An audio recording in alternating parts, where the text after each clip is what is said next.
There's an important new book that comes out today, and you know how often we talk about kids, the importance of not only how we're rearing our kids, but who's watching over our kids and watching over the next generation. Adam Coleman has written an important book. He's the founder of Wrong Speak Publishing. He's author of The Children We Left Behind, How Western Culture Rationalizes Family Separation and Ignores the Pain of Child Neglect. Again, that book out today. And Mr. Coleman, we're very glad to have you on the show. Good morning. Good morning, and thank you for having me on. Of course, the impetus of the book. Why did you choose to write it? I mean, I have my guesses, but I'd love to hear your reason. Well, from much of the book, it's using my personal story, growing up without my father, and how it impacted me. But when I became a writer, I started writing about 5 years ago, and been writing for the New York Post off and on for the past 3 years. Whenever I would connect a news story to family separation, which became very obvious in many circumstances, especially like the school shooter situations, mass shooters. They always came from broken homes. They always came from highly traumatic scenarios. And so, to me, it was the most obvious issue that's been happening in our society. You know, same with homelessness. We look at San Francisco, we look at Los Angeles, the amount of homeless who are on the ground. But they didn't wake up homeless, right? They got there over a long period of time, and obviously the homelessness thing isn't just them not having a house. It's them being addicted to drugs and alcohol. Now, why are they addicted to drugs and alcohol? Most drug users I've seen in my life and I've met have been using drugs since they were teenagers. Why? To cope with whatever is going on at home or whatever they lack at home. So there's a long root cause that is very difficult to resolve, because you can't fix it with government money. It takes a lot more work than that. It takes a lot of love, and it takes a lot of precautious work before they even make it to that point. And I know often that it's a discussion along racial lines. I know often, and we've certainly done shows before and talked about the fatherlessness, particularly prevalent among many black men in the country. But I think that this is clearly an issue with many, many white families too, particularly where you see the surge of this trans business. I can't prove it, and I don't hold myself out to be a role model parent by any means, Mr. Coleman. I don't know if you're a parent, but it seems to me when you're talking about teenagers who, you know, want to keep a secret from their parents that they'd like to pretend to be a different gender, while it's disturbing that there are schools that are harboring that and encouraging that, that's only part of it. It's kind of like, how did it get there? And to me, there's some kind of dysfunction at the house. I can't say that's always true, but I think that's a lot of times true. And so that's not exclusive to black families. Correct. You know, very interesting enough, my son is 19, but when, you know, COVID happened and a lot of the trans stuff was going on, you know, that's when he was entering high school. And so we would talk about these things. You know, we would talk about left-wing ideology. We would talk about ideology that just doesn't make a whole lot of sense. We would use critical thinking. You know, my son is very analytical, just like I am, and we would have these discussions. So when he did come across these things at school, he would tell me, right, because we already have open communication about it. I think even in well-intentioned families, I think there's often a disconnect in communication. You know, the parents are, you know, they're working hard and they're trying to take care of their family, but they work long hours and they come home and they talk to the kids for a little bit. It's all very surface level, and they're not preparing them for the world. And I think that, especially the teenage years, you really have to prepare your kids for the world, because they're going to interact with it at some point. So you should let them know that there is a crazy ideology out there. You should let them know if there are people who are attempting to harm you, here's what they look like, here's what they say. You know, we have to have a lot more communication with our kids and a lot less, you know, dictating, you know, wagging our finger at them and just do as I say. We need to hear what is actually going on, listen to context clues. Yes. Adam Coleman's book, again, it's out today. It's called The Children We Left Behind, How Western Culture Rationalizes Family Separation, Ignores the Pain of Child Neglect.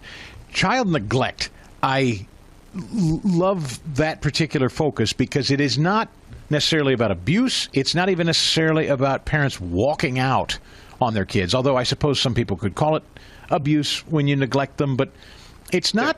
I think we always talk about it in terms of an absent parent, like they run off and they're not involved at all, like they don't live under the same roof, or they're physically or mentally abusive.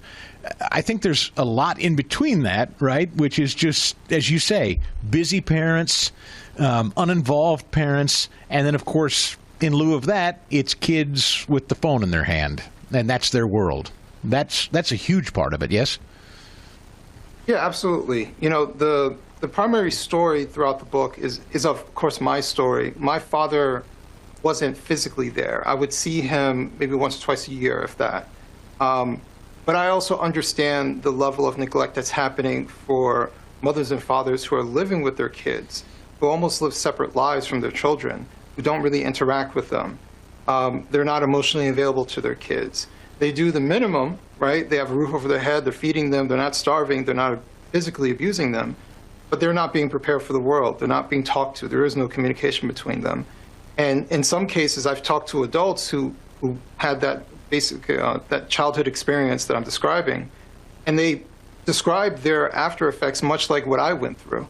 So they almost felt like they weren't really there for me at all, like they were just kind of roommates. And they didn't really show me anything about the world, didn't show me enough care, you know, to understand what I'm about to get into.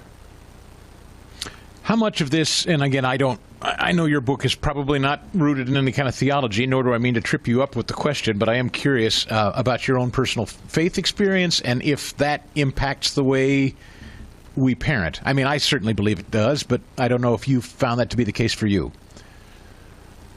That's actually a great question. So there is a chapter, and it makes sense in context of the book, but there's a chapter that talks about my testimony of coming to Christ.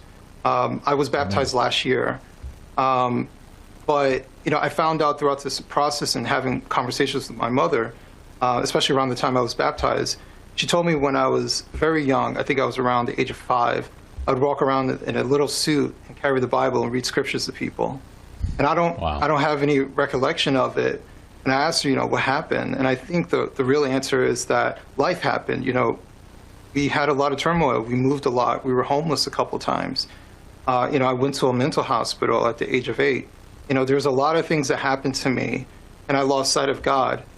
And throughout my 20s, I accepted being agnostic because I hated lying to people and telling them I was a Christian, even though I didn't feel it in my heart.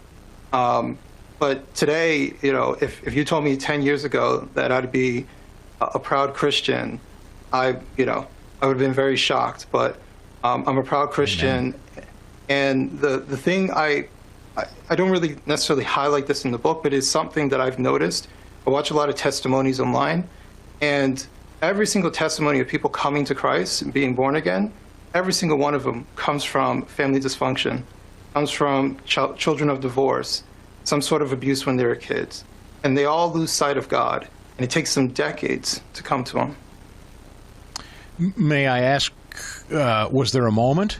I'm just curious about your own testimony. Was there a moment you came back? Several. It was basically a process. I think the biggest one was getting over my social anxiety and trusting myself and listening to my instincts. I accidentally started traveling by myself.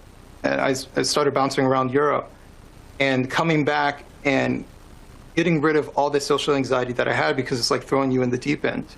Everything is new, you don't know anybody. And I came out of it having to trust myself, because when you're in a foreign land, you have to listen to your instincts.